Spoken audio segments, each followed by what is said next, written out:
मेरे YouTube channel पर आपका स्वागत है। आज हम इस वीडियो में यूरोपीय शक्तियों के भारत आगमन के विषय में जानकारी प्राप्त करेंगे। मानचित्र आपको स्क्रीन पर दिखाई दे रहा होगा, जिसमें येलो कलर से प्रदर्शित भूभाग एशिया महाद्वीप का आंशिक भाग है। हमारा प्यारा देश भारत भी इसी एशिया महाद्वीप में आता है, जो रेड कलर से प्रदर्शित है। यूरोप महाद्वीप को ग्रीन कलर से प्रदर्शित किया गया है। 16वीं शताब्दी में यूरोपीय शक्तियों का भारत आगमन हुआ। प्यारे बच्चों, यहाँ एक मजेदार सवाल बनता है कि भारत आने वाली यूरोपीय शक्तियाँ कौन कौन सी थीं। इसका उत्तर आगे हम देखते हैं। पुर्तगाली, डच, फ्रांसीसी और ब्रिटिश, ये चार प्रमुख यूरोपीय शक्तियां थीं जो 16वीं शताब्दी में भारत आई थीं। उस समय यूरोप से भारत के बीच व्यापार जल और स्थल मार्ग से होता था। जल मार्ग का मतलब समुद्री रास्ते द्वारा व्यापार, और स्थल मार्ग का मतलब जमीनी रास्ते पर जो व्यापार होता था। तो ये प्रमुख रूप से आपके सामने एक बार पुनः मानचित्र दिखाई पड़ रहा है, जिसमें हरे रंग का भूभाग जो यूरोपीय महाद्वीप है और लाल कलर से जो हमारा ये चमक रहा है प्यारा भारत देश। इनके बीच व्यापार के तीन प्रमुख रास्ते थे। पहला मार्ग जो था वो फारस की खाड़ी होते हुए भारत को जाता था, जिसमें इस मार्ग से इराक, तुर्की, वेनिस और जिनेवा से व्यापार होता था। दूसरा मार्ग लाल सागर से अलेक्जेंड्रिया का था, जहां से समुद्र द्वारा वेनिस और जिनेवा को जाया जाता था। तीसरा मार्ग जो आप देख रहे हैं सफेद रंग के शहरों से दिख रहा है, यह स्थल मार्ग था जो मध्य एशिया से मिस्र और फिर यूरोप के लिए था। तो इस प्रकार से तीन प्रमुख व्यापारिक मार्ग थे, जिसमें दो मार्ग समुद्री रास्ते से थे और एक मार्ग स्थल मार्ग था। व्यापार जो भारत से यूरोप के बीच होता था, उनमें जो प्रमुख वस्तुएं थीं वो रेशम, चावल, नील, मलमल, बारूद, मसाले, सूती कपड़े, नारियल, चीनी, हीरा आदि। अब यहाँ पर एक और मजेदार प्रश्न बनता है जो आपसे पूछा जा सकता है कि भारत और यूरोप के मध्य पुराने व्यापारिक मार्गों को बताओ। इसका उत्तर है प्रथम मार्ग जो फारस की खाड़ी से होता हुआ समुद्री मार्ग था। इस मार्ग से इराक, तुर्की, वेनिस और जिनेवा से व्यापार होता था।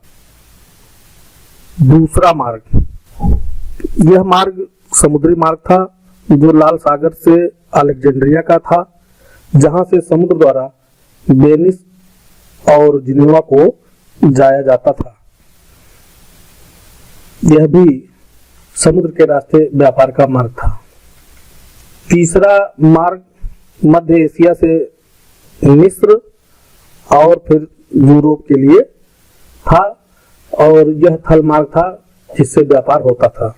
बच्चों, एक बार पुनः मानचित्र आपके सामने स्क्रीन पर दिखाई पड़ रहा है, जिसमें दो नगर प्राचीन वेनिस और जिनेवा को दर्शाया गया है। यूरोप से भारत के बीच जो व्यापार होता था, ये दो प्रमुख शहर थे जो भारत की वस्तुओं का यूरोप में वितरण करने के लिए व्यापारिक केंद्र के रूप में जाने जाते थे। यहीं से भारत से लाई गई वस्तुओं का पूरे यूरोप के जितने भी देश हैं, उन सभी देशों में वितरण होता था। इटली ने व्यापार पर एकाधिकार के लिए यूरोपीय देशों की व्यापार में हिस्सेदारी रोक दी।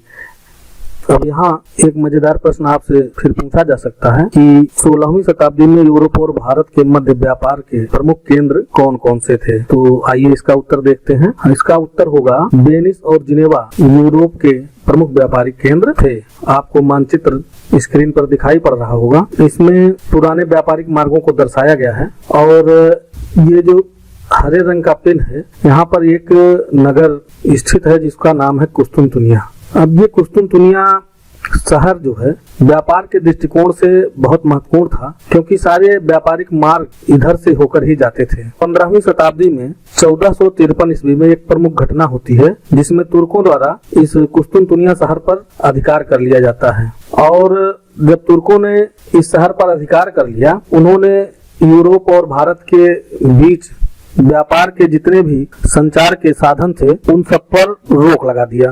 क्योंकि ये कुस्तुनतुनिया शहर व्यापार का मुख्य द्वार था, यूरोप के व्यापारियों को भारत आने और जाने के लिए कुस्तुनतुनिया से होकर गुजरना पड़ता था, और जब यहाँ तुर्कों ने संचार के सारे माध्यमों को बंद कर दिया तो भारत और यूरोप के मध्य व्यापार को बहुत धक्का लगा और व्यापार में कठिनाई होने लगी। यहाँ एक मजेदार सवाल और भी आता है जो पूछा जा सकता है, नहीं पूछा जा सकता तब भी हमें जानना चाहिए कि कुस्तुनतुनिया पर तुर्कों ने कब अधिकार प्राप्त किया। इसका उत्तर होगा, आइए देखते हैं। 15वीं शताब्दी सन 1453 ईस्वी में कुस्तुनतुनिया पर तुर्कों ने अपना अधिकार कर लिया। अब यूरोप वासियों ने व्यापार के लिए नए समुद्री मार्ग की खोज आरंभ कर दिया। इन जगहों की खोज मात्र संभावनाओं पर आधारित थी।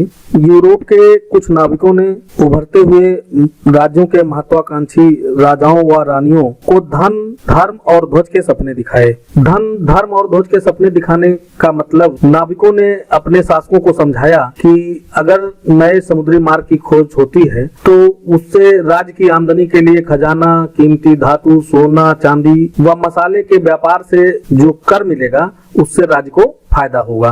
दूसरा, उन्होंने जो धर्म की बात की, उन्होंने अपने शासकों को समझाया कि ईसाई धर्म का दूर दराज के इलाकों में प्रचार और प्रसार होगा। दुनिया के जिन भी देशों से हमारे व्यापारिक संबंध होंगे वहां पर हम धर्म का प्रचार प्रसार भी करेंगे। और तीसरी बात उन्होंने जो अपने शासकों को समझाई, यूरोप के राज्यों का झंडा दूर दूर तक के उपनिवेशों में फहराएगा जिससे उनका साम्राज्य बढ़ेगा। इस प्रकार से नाविकों ने अपने देश के शासकों को समझाने का प्रयास किया और शासकों को यह बात अच्छी भी लगी और उन्होंने, यूरोप के राजाओं ने नाविकों का खर्चा वहन करना मंजूर कर दिया। अब यहाँ एक सवाल फिर बन रहा है कि यूरोप के शासकों को नाविकों ने क्या क्या सपने दिखाए। आइए इसका उत्तर देखते हैं। नाविकों ने यूरोप के महत्वाकांक्षी राजाओं और रानियों को धन, धर्म और ध्वज के सपने दिखाए। ये उत्तर इसका होगा।